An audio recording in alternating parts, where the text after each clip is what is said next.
ശബരിമല വിശ്വാസം കളങ്കപ്പെടുത്താൻ ചൂട്ടും കത്തിച്ച് മുന്നിൽ നിന്നവരൊക്കെ നരകിക്കും. അതിന് കാലം സാക്ഷി, ചരിത്രം സാക്ഷി. ശബരിമല സ്വർണ്ണക്കൊള്ളയുടെ ഞെട്ടിപ്പിക്കുന്ന വിവരങ്ങൾ ഓരോ ദിവസവും പുറത്തു വന്നുകൊണ്ടിരിക്കുന്നു. ഒരു ഭരണകൂടത്തിനും പാർട്ടിക്കും ഉറക്കം നഷ്ടപ്പെട്ട സമനില തെറ്റി ഓടുന്ന കാഴ്ച കേരളം കണ്ടുകൊണ്ടിരിക്കുകയാണ്. ഈ നിമിഷം വിശ്വാസികൾ പറയുന്ന ചില വസ്തുതകളുണ്ട്.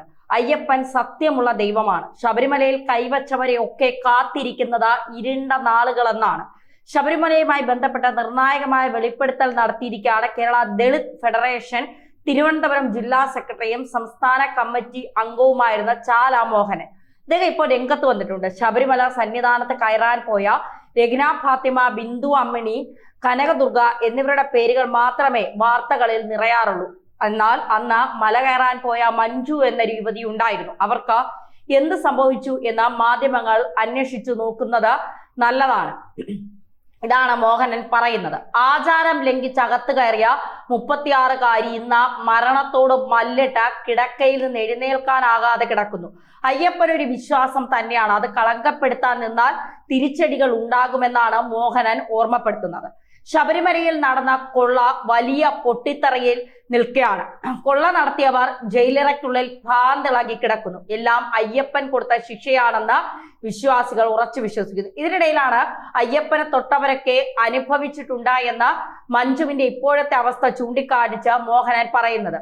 എന്താണ് ഇതിലെ സത്യാവസ്ഥ? എന്താണ് ശരിക്കും മഞ്ജുവിന് സംഭവിച്ചത്? അങ്ങനെ മഞ്ജു എന്നൊരാളുണ്ട് തുടങ്ങി ഒരുപാട് ചോദ്യങ്ങൾ ഉയരുന്നു. ശബരിമല ഞാനൊരു അയ്യപ്പ ഭക്തനാണ്. എൻ്റെ ഭാര്യ മുസ്ലിമാണ്, പക്ഷേ ഹിന്ദു ആയിട്ടാണ് ജീവിക്കുന്നത്. എനിക്ക് 2 മക്കൾ. ഈ കഴിഞ്ഞ ശബരിമലയിലും ഞങ്ങൾ പോയിരുന്നു. അപ്പോ അയ്യപ്പ ഭക്തൻ എന്നുള്ള നിലയ്ക്ക് എനിക്ക് വലിയ സങ്കടകരമായ മറ്റൊരു കാര്യമുണ്ട്. ഞാൻ കേരള ദളിത് ഫെഡറേഷന്റെ തിരുവനന്തപുരം ജില്ലാ ജനറൽ സെക്രട്ടറിയും സംസ്ഥാന കമ്മിറ്റി അംഗവുമായിരുന്നു. ഞങ്ങളുടെ സംഘടനയുടെ സംസ്ഥാന സെക്രട്ടറി ആയിരുന്ന ചാത്തന്നൂർ സ്വദേശി SP മഞ്ജു. ഈ മഞ്ജു ആരൊക്കെയോ ഇതിന്റെ പിന്നിൽ പ്രവർത്തിച്ചു. മഞ്ജു ശബരിമലയിൽ ആദ്യം ഒരു പ്രാവശ്യം കയറി. സ്ത്രീകളെ കയറ്റണം എന്നുള്ള ഒരു തീരുമാനത്തിന്റെ അടിസ്ഥാനത്തിൽ ആരൊക്കെയോ മഞ്ജുവിനെ കയറ്റി. അത് കഴിഞ്ഞ് മഞ്ജു തടയപ്പെട്ടു. വീണ്ടും ഡ്രൈ അടിച്ച് മുടി നരപ്പിച്ച വീണ്ടും അവിടെ കയറി. സന്നിധാനത്ത് എത്തിപ്പെടാൻ കഴിഞ്ഞില്ല. പക്ഷേ നിർഭാഗ്യകരം എന്ന് പറഞ്ഞാൽ സങ്കടകരം, 2-3 വർഷത്തിനകത്ത് മഞ്ജു ഗുരുതരമായ ഒരു അപകടം സംഭവിച്ചു. ചാത്തന്നൂർ വീട്ടിൽ ഇപ്പോഴും കിടക്കുകയാണ്. ചാത്തന്നൂർ ബസ് സ്റ്റാൻഡിന് അടുത്താണ്.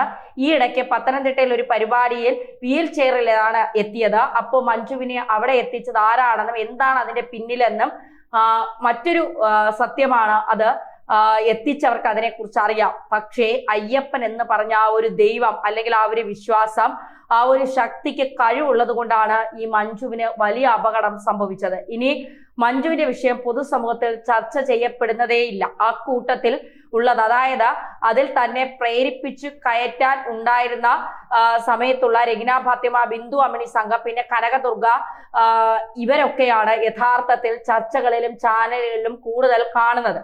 അവരെക്കാൾ അതിശക്തമായി മുടിയെ തന്നെ നരപ്പിച്ച് വേഷം മാറിക്കയറിയ ഒരു വ്യക്തിയാണ് ഈ മഞ്ജു SP. മഞ്ജു SP കേരള ദളിത് ഫെഡറേഷന്റെ സംസ്ഥാന സെക്രട്ടറിയാണ്.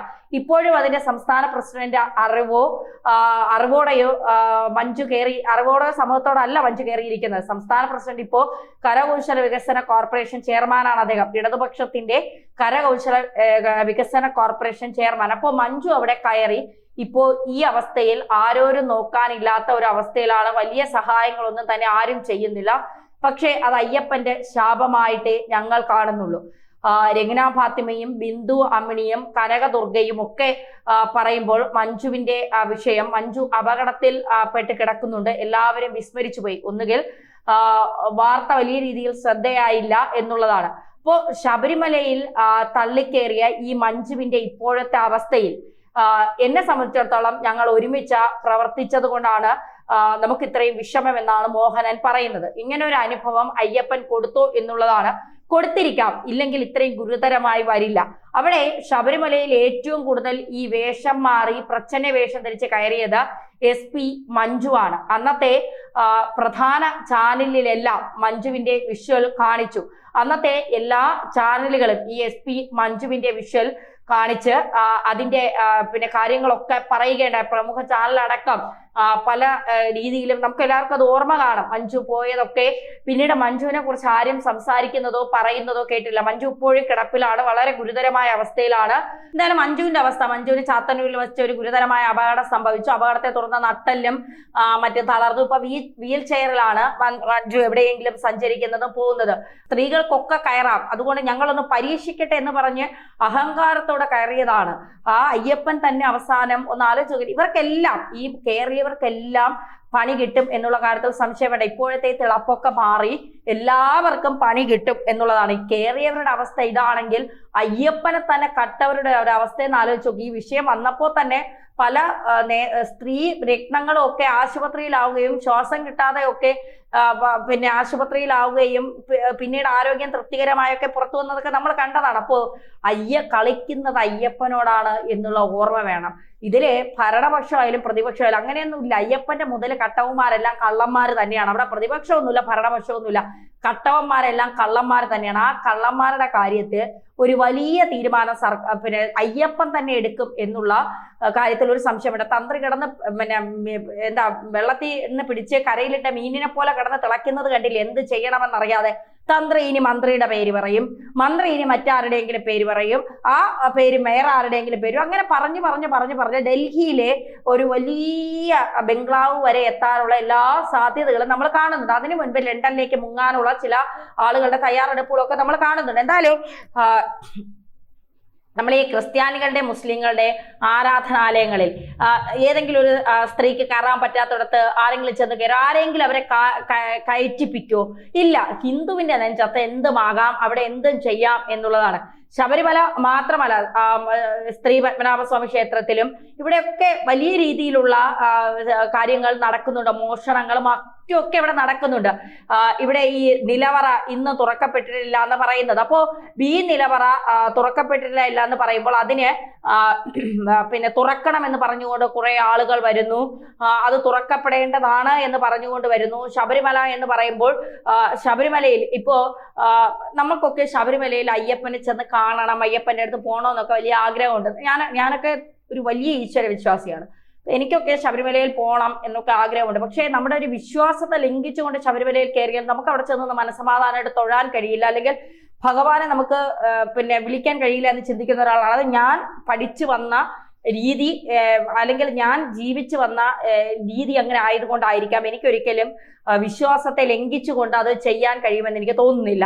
എല്ലാ രീതിയിലും പലർക്കും അങ്ങനെ തന്നെയാണ്. നമ്മൾ ഇപ്പോ ചൊട്ടയിലെ ശീലം ചുടല വരെ എന്ന് പറയുന്നത് പോലെ നമ്മൾ ജനിച്ചപ്പോൾ എന്താണോ നമ്മുടെ മൈൻഡിലുള്ളത് അത് തന്നെയാണ് നമ്മൾ കുഴിയിൽ കൊണ്ട് വയ്ക്കുന്നത് വരെയും. അതിനിടയ്ക്ക് വട്ടപ്പൊട്ട് വലിയ കണ്ണാടിയും തല ഇവിടെ കെട്ടിവെച്ച് ഞാൻ ഫെമിനിസ്റ്റ് ആണ്, ഞാൻ ഈശ്വര വിശ്വാസിയല്ല, എത്തിസ്റ്റ് ആണ്, അങ്ങനെയൊക്കെ ഒരു പുതിയ വാക്കുകളൊക്കെ വന്നിട്ടുണ്ട്. എത്തിസ്റ്റ് ആണ്, അതുകൊണ്ട് എനിക്ക് എന്ത് പറയാം, ആരൊക്കെ എനിക്ക് ഈശ്വര വിശ്വാസികളെ കാണുമ്പോൾ വെറും പുച്ഛമാണ്. ഈശ്വര വിശ്വാസികൾ അതെന്താ, ഈശ്വരനുണ്ടോ? ഒരു പോസിറ്റീവ് ഉണ്ടെങ്കിൽ ഒരു നെഗറ്റീവ് ഉണ്ട്. നമ്മൾ കാണാത്തതൊന്നും ഇല്ല എന്ന് ചിന്തിച്ച പഴയ ഏതോ സിനിമയിൽ പറഞ്ഞ നീ അമേരിക്ക കണ്ടിട്ടില്ല, അപ്പൊ അമേരിക്ക ഇല്ലേ? അതുപോലെ തന്നെയാണ് ഒരു ശക്തി നമുക്ക് പിന്നിലുണ്ട്. ആ ശക്തി തന്നെയാണ് നമ്മളെ നയിക്കുന്നത്. ആ ശക്തിയിൽ നമ്മൾ വിശ്വസിക്കുന്നു എന്ന് മാത്രം. വിശ്വാസമുള്ളവരുമുണ്ട്. ദോ ഇരിക്കുന്നതാണോ നിങ്ങളുടെ ഗുരുവായൂരപ്പൻ എന്ന് ചോദിക്കുന്നവരുമുണ്ട്. അതൊക്കെ ഓരോരുത്തരുടെ വിശ്വാസമാണ്. നമുക്ക് അമ്പലത്തിൽ പോയി കൈ ചൂണ്ടി നിൽക്കാൻ നമുക്ക് ഭയമാണ്. നമ്മൾ പണ്ട് അമ്പലത്തിൽ പോയി കൈ ചൂണ്ടുമ്പോൾ നമ്മുടെ കയ്യിൽ നമ്മുടെ വീട്ടുകാർ ഒരു തല്ല് തന്നിട്ടുണ്ട്, അങ്ങനെ ചൂണ്ടാൻ പാടില്ല എന്നുള്ളത്. അതുകൊണ്ട് നമ്മളത് ആ വിശ്വാസം പിന്തുടർന്ന് പോകുന്നു. അത് ഒരു സെക്കൻഡ് കൊണ്ട് മാറ്റിയാൽ പിന്നെ നമ്മളല്ലാതെ മാറും. അപ്പൊ ശബരിമലയിൽ കയറിയവളുമാർക്ക്, ശബരിമലയിലെ സ്വർണം കട്ടവന്മാർക്കും അയ്യപ്പനെ തൊട്ടവന്മാരുടെയും ജീവിതം നരകിച്ചേ തീരൂ എന്നുള്ള കാര്യത്തിൽ സംശയം വേണ്ട. തെറ്റ് ചെയ്തവൻ അത് എത്രയൊക്കെ ന്യായീകരിക്കാൻ ശ്രമിച്ചാലും തെറ്റ് തന്നെയാണ്. ആ തെറ്റ് ചെയ്തവർ എന്നായാലും അതിന്റെ ഫലം അനുഭവിക്കുക തന്നെ ചെയ്യും.